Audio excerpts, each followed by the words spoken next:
మండుటి ఎండను సైతం లెక్క చేయకుండా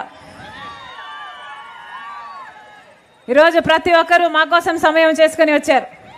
ప్రతి అక్కకు, ప్రతి చెల్లికి, ప్రతి అమ్మకు, ప్రతి అన్నకు, ప్రతి తమ్ముడికి మీ రాజశేఖర రెడ్డి బిడ్డ శిరస్సు వంచి చేతులు జోడించి మనస్ఫూర్తిగా నమస్కరించుకుంటోంది.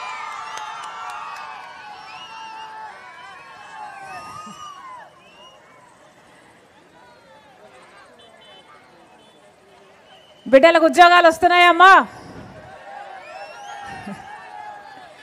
ఇంతమంది బిడ్డలు ఉన్నారు, ఇక్కడ చదువుకున్న వాళ్ళు ఉన్నారు. ఏమా ఉద్యోగాలు వస్తున్నాయా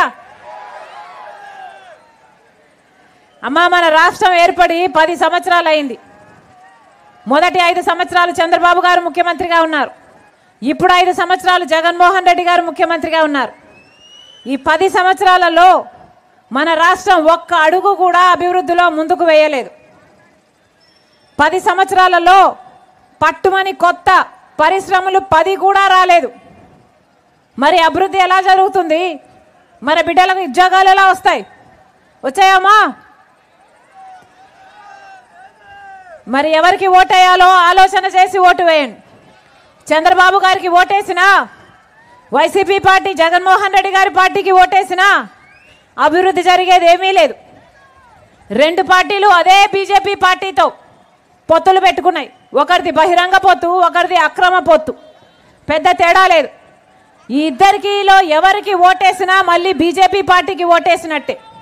పోనీ బీజేపీ పార్టీ మనకు ఏమైనా చేసిందా అంటే, ప్రత్యేక హోదా ఇవ్వలేదు బీజేపీ పార్టీ, పోలవరం ఇవ్వలేదు బీజేపీ పార్టీ, రాజధాని కట్టలేదు బీజేపీ పార్టీ, మన బిడ్డలకు ఉద్యోగాలు ఇవ్వలేదు బీజేపీ పార్టీ, రైతులకి 2 చేస్తామన్నారు, ఆదాయం చేయలేదు బీజేపీ పార్టీ, ప్రతి పేదవాళ్ళ అకౌంట్లో 15 లక్షలు వేస్తామన్నారు బీజేపీ పార్టీ. ఏ ఒక్క వాగ్దానము నిలబెట్టుకోకపోయినా ఒక పక్క చంద్రబాబు గారు, ఒక పక్క జగన్మోహన్ రెడ్డి గారు అదే బీజేపీ పార్టీ కొంగు పట్టుకొని వేలాడుతున్నారు.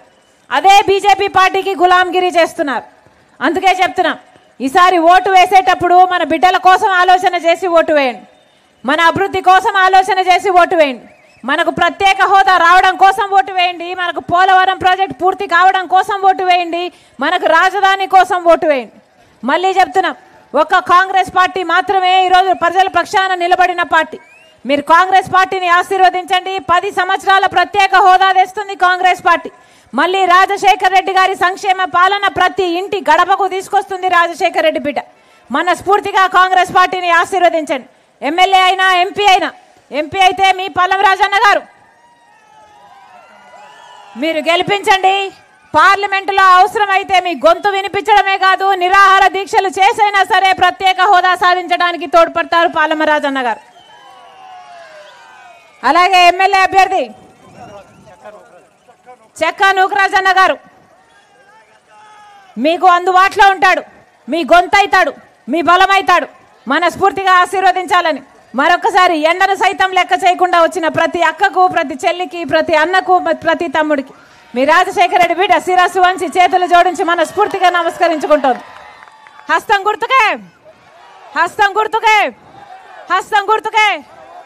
అమ్మా హస్తం గుర్తు, గుర్తు మర్చిపోకండి అమ్మా. చేయి గుర్తు, చేయలేకపోతే ఏమీ లేదు. అవునా? రాజశేఖర రెడ్డి గారి గుర్తు ఆశీర్వదించండి. మళ్ళీ రాజశేఖర రెడ్డి గారి సంక్షేమ పాలన రావాలి తల్లి. మళ్ళీ రాజశేఖర రెడ్డి గారి లాగా ఆలోచించే నాయకులు రావాలి. ఆశీర్వదించండి.